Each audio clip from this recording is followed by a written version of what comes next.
Hi everybody, it's me Ash and I am here with part 4 of Greyson's story, and I am going to title this one as How He's Doing Now.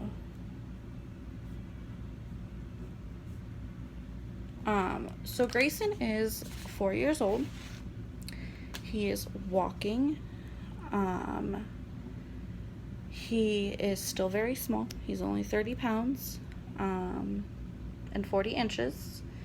He is a ball of energy, you guys. He keeps me on my toes, but that's what all boys do. So I'm glad that he's running, he's walking, he is in school.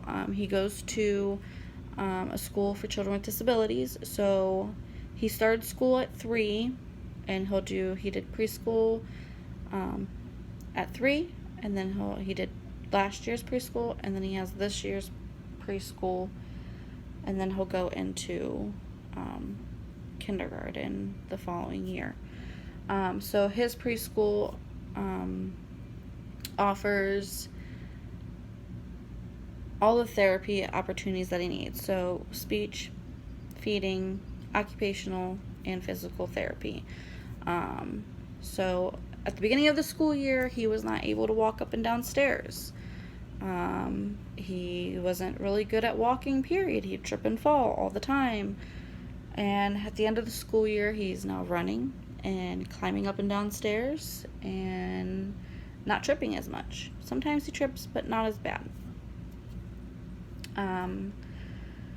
At the beginning of the school year, he was nonverbal completely, which means that he did not know sign language. He did not speak to you. And now he knows some signs like please and thank you and help and more and hungry. What else? Bird, bug,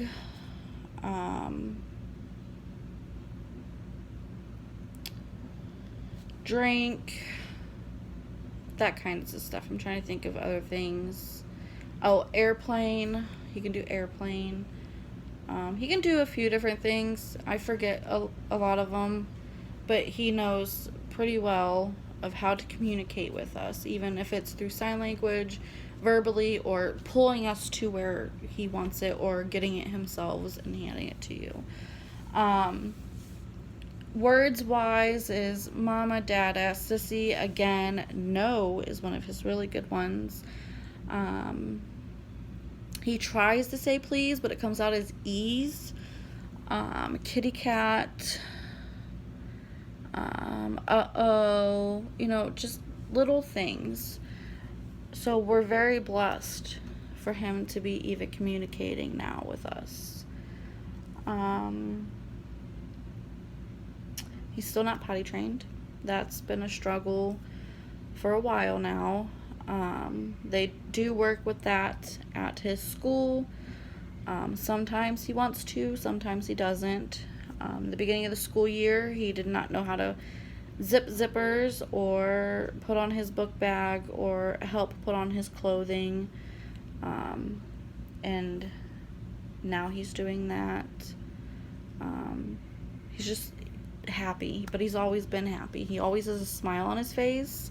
I think in one of my videos, I think it was the swap, the unicorn mermaid swap that I did with Christina. He was waving to you guys and giving you guys thumbs ups. That's another one. I'm like, are you okay? And he'll like this, or if he does something good, he'll go yay, or if he doesn't want something, or if he's done, he'll sign all done. That's another sign that he does. That's pretty good. And stuff like that. So he is doing good as in that, and he has come so far. Like I said in the beginning of everything, is we were told that he wouldn't walk, he wouldn't talk, and stuff like that. Oh, and you know what? I forgot to put another important thing in there. Feeding, you guys. So at a year old, he was diagnosed with dysphagia. And I'm going to explain that to you because it's pretty easy to explain. in your esophagus, you have a flap that opens and closes while you're eating and breathing. So his doesn't work. It stays open, causing him to aspirate when eating and drinking. So for a long time, we had to put thickener in his formula, which caused it to be like a thick, like honey type texture. And still this day, we're still having issues with feeding. They think that he might be slightly tongue-tied also. But we're not gonna do anything with that until this summer. I think we have to go back for another feeding scan for him. But before, he wouldn't eat any foods. He would only take a sippy cup. And then it was certain textures that he didn't like. And still to this day, we still have issues with his feeding. Greyson is on a high-calorie Pediasure that they use for tube-fed children. And we were almost about to be going that road when he was younger, until he started taking like mashed potatoes, that kind of stuff. Then we were okay and decided to put the feeding tube off on the side burner, you know. But still this day, he still has feeding issues. It's hard for him to swallow certain things. And those things are like cheese sticks and meat are hard for him to swallow. So what he pretty much does is he will stuff his cheeks like a chipmunk and chew on it and suck all the juices out of that food, and then he will spit it in the trash can. I'm sorry, I might have to sneeze, you guys. My nose is itching. But he likes chips, he likes crackers, he likes cooked vegetables, he likes fruit, except for bananas. That's a texture thing he just does not like. He pretty much tries everything we eat. Peanut butter and jelly, noodles, that kind of stuff he can eat. Sometimes he has trouble with noodles. It depends if it's cooked all the way or al dente cooked. So, it all depends on how the noodles are cooked, whether he will swallow it or he will just suck the juices out and then spit it out. He is on a high-calorie Pediasure, like I said before, due to not gaining weight. And it was funny because when we went to WIC and the doctor prescribed him to be on a higher calorie Pediasure, the WIC lady's like, oh, well, we need to monitor his weight. He's going to become overweight because of this, blah, blah, blah, blah. Not Greyson. Greyson is one of the few that did not gain on these Pediasures. So we're still working with different utensils, different sippy cups and stuff like that, different foods, different textures. He has a sensory thing. He doesn't like sticky stuff being on his hands and stuff like that. It took him a while to get used to the feeling of grass.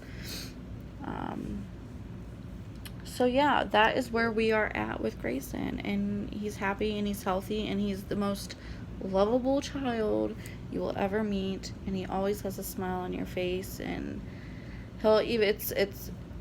he's very well behaved whenever we go into a store. We don't put him in a cart because, you know, we worked hard for him to walk, so we want him to walk. And he enjoys walking with us instead of being in a cart. So, but it's funny because, you know, he'll hold on to my shirt or hold his dad's hand or something like that. And every once in a while, he'll look at a stranger and just go up and give him a hug. And everybody loves it. I've never had any issues with anybody, you know, oh, don't let your son do that, blah, blah, blah. But that's just his way of communicating with you guys. So, that is Greyson's story. And whenever I go back here in the middle of June, I think it is, June 18th, I will have an update video on what they tell us. I think we also have, like I said, an appointment with neurodevelopment studies and stuff like that. So, I hope you guys didn't mind this. I just wanted to give you an info on Greyson in case you guys were questioning, because I know a lot of people question us whenever we go out. So I thought I'd share it with you guys. And